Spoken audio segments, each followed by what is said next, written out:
guys, it's Jake here from Jake's Opinion. Thanks for checking out my video again. Round 14 is now over, so let's see how it went. Okay, so it was a really good round of tipping for myself. I got 8 out of 9, which is much better than last week when I got 2 out of 6. Now instead of going on and talking about all the games that happened this week, because let's face it, it was a fairly average round, I'm going to talk to you about 2 games that stood out for me. First one is Hawthorn v Carlton, and the second one is St Kilda v North. So Hawthorn v Carlton was the big Friday night game. I tipped Hawthorn, and they won by 50 points, but I expected a pretty tight contest with Carlton having to prove themselves. Very disappointed. Brett Brennan's under some serious pressure now because at the start of the year they said that top 4 was going to be the pass mark. They're in 10th position now, and they won't make top 4. So I'm calling it right now. Brett Brunn at the end of the year will be sacked by the Carlton Football Club. Now to St Kilda v North. This was my downfall for the round in my tipping. I tipped St Kilda. Disappointing loss. Kangaroos played really well, though it was surprising because St Kilda started the better. They were in control for the first quarter and a half. But from that moment on, St Kilda struggled to even stay in the game. Kangaroos just took control and seemed like they had the more legs, and surprisingly that happened because St Kilda had the bite. Overall, North did deserve the win. They were much better. They were faster, cleaner and fitter in the end. But I'm okay with that.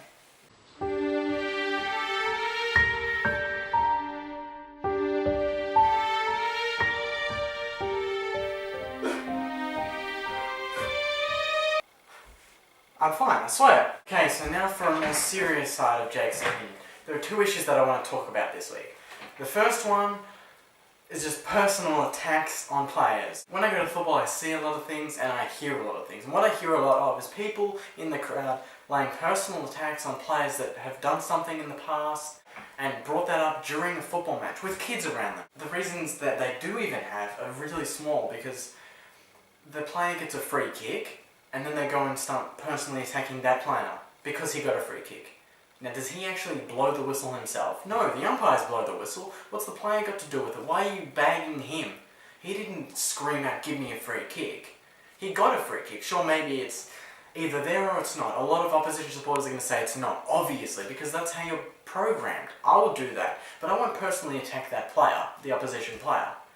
It's just very low, and it makes no sense to do that. It doesn't fix anything. Your team's still going to cop the free kick, and you just sound like an idiot around all these people, kids as well, and you don't really want to send that example. But this is one thing that I don't like when I go to football. I don't want to sit next to a guy that starts personally attacking players that play on my team for no reason. It just doesn't make sense. It's very low, and those people need to just take a look at themselves a little bit, because people that go to the football to hear those sort of things, you're a supporter. You support your team. You don't go and worry about what the other player's doing in his spare time. You just focus on your team trying to beat that team. Sure, it's one free kick, but one free kick isn't really going to change the game completely. Unless, of course, it's in the last minute and your team's down by a point. In the end, you just got to take it easy at the football and just enjoy it and support your team and be happy that they're just even trying to win the game for you. Don't go and say really low, disgusting things at the football. Support your team. And my next issue for today is high expectations from supporters. Now, a lot of supporters have high expectations, but some just have really, really high expectations. They don't understand the build-up play, the bumps that the players take, and how sore they actually are during a match when they're supposed to try and kick a goal from 50 metres or something like that. They only see the last second when that player does take the mark. They don't see the build-up play to it. They don't see the player running from half-back flank, sprinting all the way through the middle, trying to break a man, trying to get free, and then presenting 3 or 4 times to try and actually create a valid target for the person that has the ball, and then actually mark it in a probably contested situation. And then they've only got 20 seconds to catch their breath and actually line up for goal. And I wonder, in their conditions, professional athletes, where they've run up and down a few kilometres even, to try and present themselves, they may not even get the ball in the first place, but they've actually got it now, and then they try to line up and they miss, and then supporters go nuts, saying, "Get him off, oh, he's going to be sacked at the end of the year, we don't want him anymore, he's terrible," when they don't actually take into account what that player did in the build-up play. He's probably laid 4 or 5 shepherds for his teammates, an unselfish act, and their teammates have gone on to get the praise, when in the background, that person's busted his ass and actually done something for the team. But they don't see that. They just expect a lot of things to happen.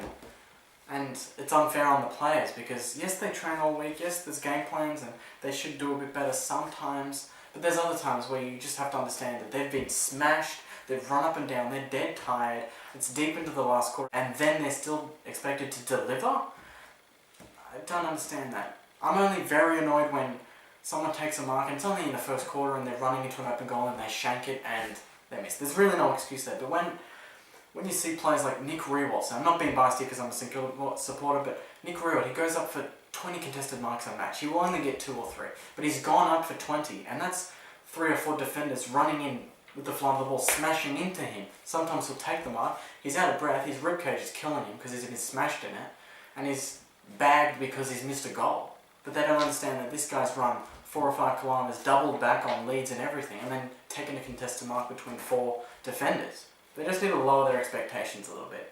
Well, those are my 2 issues for the week, plus, the rest of the video. I hope you enjoyed it. Please leave a comment about the video if you liked it, if you didn't like it. And what's your opinion on those issues? Do you think that people need to just lower their expectations? And do you get annoyed when you go to footy matches and you hear all these personal attacks on players? I know I do. Thanks very much.